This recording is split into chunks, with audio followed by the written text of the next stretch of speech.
Hello folks, welcome to the latest installment on the 172nd Air Wing YouTube channel.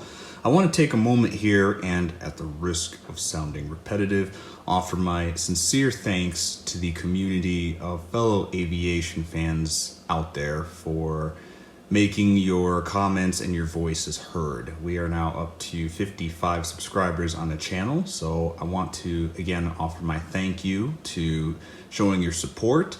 And for those of you who haven't clicked the subscribe button, take a moment to do so if you have the time. It just makes things easier. You're able to see when my latest videos come out, and I'm more able to understand what you guys in the community are looking for in terms of content and things to talk about and tips and suggestions. So it is all very much appreciated. Thank you for keeping the positive critiques coming. That is how we all improve, is by learning from each other and taking advice and plans from each other. So with all that stated, let us get to the subject at hand, which is this beautiful F-15E in what other scale should we have on this channel? 1/72nd scale. This is in the colors of the 392nd fighter wing in the model number of HA4509. This is in the colors of the F-15 as deployed during Operation Enduring Freedom. As you can probably notice in the close-up shots, this aircraft features the twin towers here in the nose of the aircraft and a never forget insignia written there. So definitely a pretty cool airplane, both from a historical participation perspective in that it did fly during Operation Enduring Freedom, and it did also shows the colors of something that is a rather important historical event for at least most Americans and a lot of people in the world as well. So with all that being stated, let's get into the history of this guy and talk about why the F-15 even now is a crucial asset in the wars that we are fighting today. So the F-15E came about because basically the F-15 air-to-air version was just that good. Basically they focused the F-15 as an air-to-air focused airplane, and as such, the motto, "not a pound for air to ground," was the mantra of the F-15 development team. You see, during the 70s, there was this trend in U.S. aircraft procurement and design where small, lightweight airplanes tended to get bigger and heavier and more weighed down with the need to do the air-to-ground interdiction mission. So the motto of the F-15 development team was to basically consecrate the idea of not a pound for air to ground, because they wanted a dedicated air superiority fighter. Now, as the dedicated air superiority fighter went on to win conflict after conflict, people in McDonnell Douglas had realized that basically the Air Force was looking at retiring two assets in the near future, to the 1970s, I should say. And those assets were the F-4 Phantom II and the F-111. So with the program launched in 1981 to seek a replacement for the F-111, McDonnell Douglas had already had their foot in the door with the F-15E concept. And sure enough, the F-15E was flown and evaluated against the YF-16XL in 1982 and 1983. So this was a 2-year-long comparison between prototypes of both the F-15E that you see in front of you and the cranked Delta F-16XL. Now the cranked Delta F-16XL was oriented more toward the air-to-ground mission versus the single-seat F-16 that we all know and love. And the result was, during the comparison, the F-15E won out. The Air Force selected the F-15 as the winner of that competition due to the F-15E's lower cost, twin engine survivability, and the fact that the F-15 had, at that point in time, in the early 1980s, a much greater potential for avionics and engine development. And as it turns out, that statement seems to have borne out true, because today, as I make this video now, the U.S. Air Force has officially accepted its first F-15EX Eagle II, which will replace the Air National Guard F-15Cs which are at this point worn out and at the end of their useful aviation frame hour lives. But that is a separate discussion here because, well, the F-15 remains in production now under Boeing as, of course, the F-15EX that I've mentioned. We're just going to talk about the E because the E model is its own distinct animal in terms of avionics and performance capability. And for what it's worth, the military has not neglected this model at all. Due to the F-15E's greater airframe life versus the F-15Cs, these aircraft were planned to remain in service through 2025, although I expect that will probably be a lot longer. And at this point, the U.S. Air Force does not have a nominated replacement for this aircraft. Now I'm going to take a moment and just cover something that may be relevant in terms of the F-15E versus the F-15EX. It may seem like it would be sensible to replace the F-15E with the F-15EX because the EX has higher technology, better radar, better engines, etc., more modern aircraft, blah, blah, blah.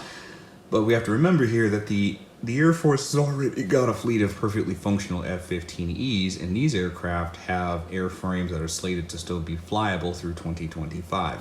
So replacing them with an airplane that's basically the same is a bit unnecessary at this point in time.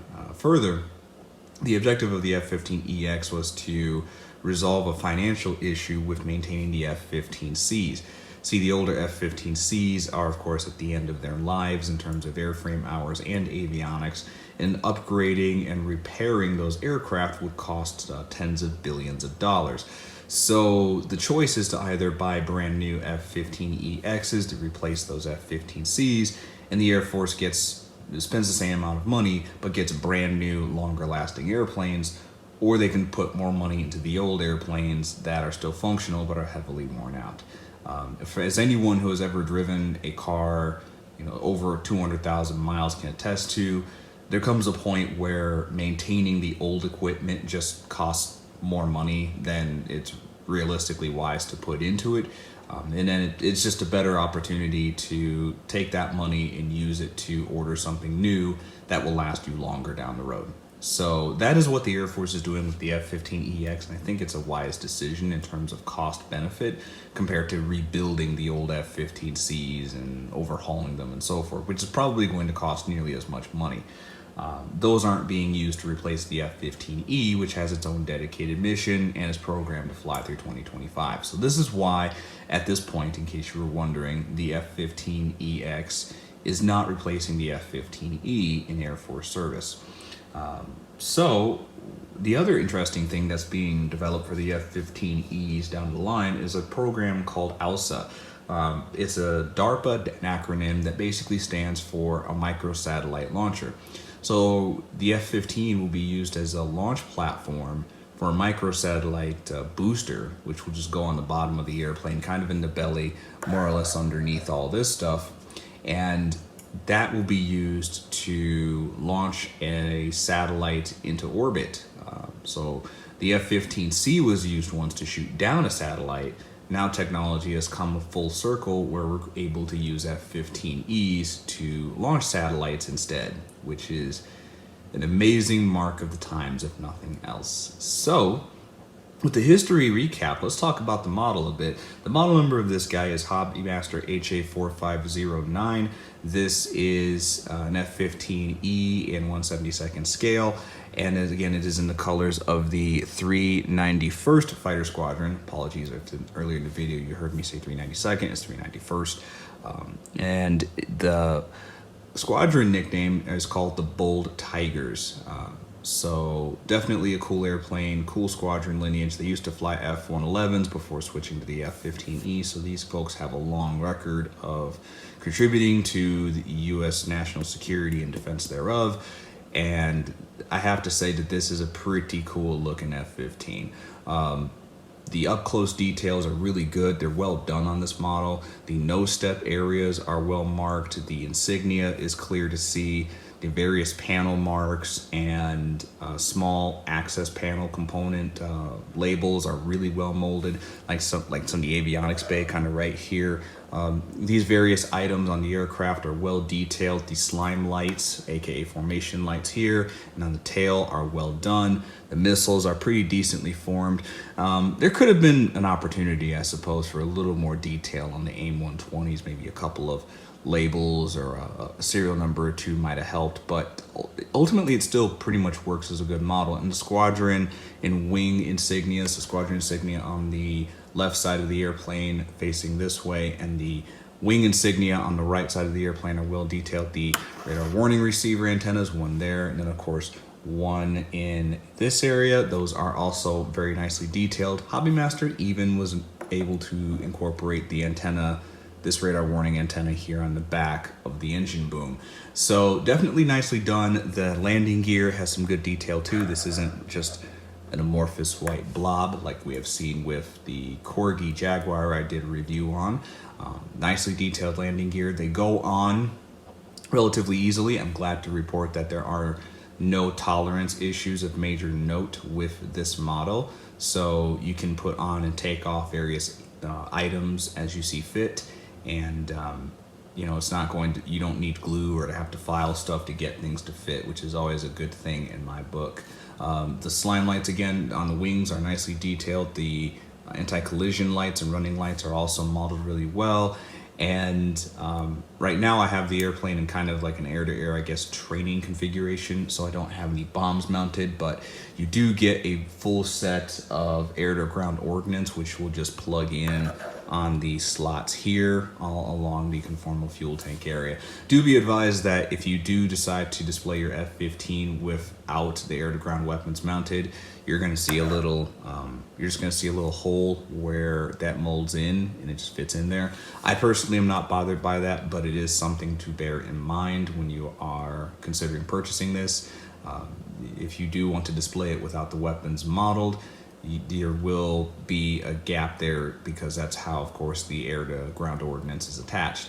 The speed brake on top, this can be moved. You can swap this out with one that shows a speed brake deployed if you are so inclined. So definitely a good thing there. I'm keeping it closed, of course, because I have it modeled as an aircraft parked on the ground. And the canopy can also be exchanged. You can have it with it in the closed position or change it to one that is open. So kind of interesting to see that on this model. You would think that there'd be enough room to put a little hatch or a hinge there, but I guess HobbyMaster decided to go differently there. So again, really good panel detail. The vents here that you show here, the intake vents here, the fuel door there for the in-flight refueling, the cannon on the other side of the airplane. These details are nicely modeled, and I do believe that the turkey feather less engines right here with the bare actuators, HobbyMaster does probably the best modeling of that. The other brands seem to have just kind of given up when they get to that part of the airplane. And I do want to point out a positive thing too with this, and it is that the rudders, or excuse me, the horizontal stabilizers are fixed. They do not move on this airplane, which I don't view that as a flaw. I actually view that as a good thing because it helps me to be able to move the model without worrying about bumping the horizontal stabilizers into some undesired position. So for me, it's a helpful thing. Your mileage may vary on that point. You might disagree. If you do, this actually brings to mind a question. What are your thoughts on moving parts on models?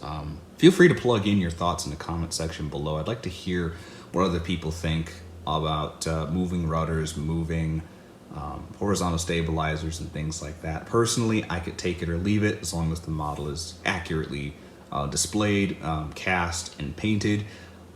I frankly don't care what surfaces the company decides to make movable or not. Of course, for swing wing airplanes, the swing wings really should swing. That should be something that moves. However, horizontal stabilizers, rudders, I'm perfectly fine with those staying in fixed position because for me it helps when moving the model around on the display case. But that's just me. I'd like to hear what your thoughts are and kind of feedback on that idea in the comment section below on this video. So with all that stated, I have to say that this is probably I would say this is a really good buy if you are somebody who is interested in the F-15E and you want an example of this aircraft. At this point, I believe HobbyMaster has released two that are still on retail sale. So if you do want to pick one of these up, now is the time to do it. I don't foresee them going down in value as time goes on. I do want to point out something with regards to the intakes on this guy. If you notice, certain HobbyMaster releases have the intakes in the down position like you see on this bird. Some of them have it where the intake position is in the full up position, where the top of the intake isn't there. It's actually more like up here and it's just straight across. This is a dynamic which needs to be pointed out here because on the F-15s, the intakes move. They're called, I guess colloquially, we talking intakes because they move up and down to slow the airflow into the engine when the airplane is traveling above the speed of sound. This is due to ensuring that the flow of air into the engine is subsonic, even when the airplane itself is going supersonic. Now, when the aircraft is parked, the intakes are in the down position, like you see below for you. And then when the aircraft is turned on, then the intakes automatically move to the full up position, and they stay that way until the aircraft starts taxiing, and then they switch to an automatic mode where the computer on board decides how much air goes into the engine and moves the intake up and down as needed by the flight conditions of the airplane. So what this means is, as far as how to display this on a model goes, it's kind of a darned if you do, darned if you don't situation for the manufacturers. I don't see how you could probably make this movable without making something on the model that would just break. I'm sure they could probably attach a hinge to something or other with regards to the inside of the conformal fuel tank maybe on this one, and perhaps that might be enough to get to make it where it tilts up and down in a realistic way. And then just like the moving like tail fin thing, you could just move this up and down as the owner sees fit. But it seems like that's another part that's just gonna break too, and you don't want broken parts in your models due to shipping. So I'm a customer who has had that happen before with stuff as benign as a Phoenix pylon or two in a Caliber wings box. So if that's going to be a shipping risk or it might break something on the model, moving intakes might be just something that is either too complicated to build or is likely to lead to broken parts when the customer actually gets it. Perhaps both. So I would like to see that I'd like to see someone take that challenge on, honestly. Someone to integrate a moving intake on their F-15 model. Right now, I believe Witty, HobbyMaster, and I think another company makes F-15s in 1/72nd scale. Obviously, the F-15 is a rather popular airplane, so there's plenty of companies that make them, and none of them have the intakes in a movable position to my knowledge. So that's something else I'd like to ask you guys out. Do you think that the intakes should be displayed full up or full down, or do you not care? Or do you think that maybe a manufacturer out there should make this a dynamically moving part that can be shifted up or shifted down as the owner of the model sees fit? What are your thoughts on that? I'm just curious because I want to take the community's temperature and see how you guys think about these sorts of things instead of just living in my own echo chamber of opinions. So I will leave it there. Thank you for your time and for watching the video to this point to learn a little bit about the F-15E's history. Do bear in mind, however, that unlike some of the aircraft I have done videos for, this one is still in active service to Syria as I make this video now. So I'm sure the F-15E story is a long way from being done, and as time and future releases allow, I will be sure to share my thoughts on those airplanes and those events as time goes on. So once again, I'll leave it there. Thank you for watching the video, and leave your thoughts, comments, and likes in the appropriate places below.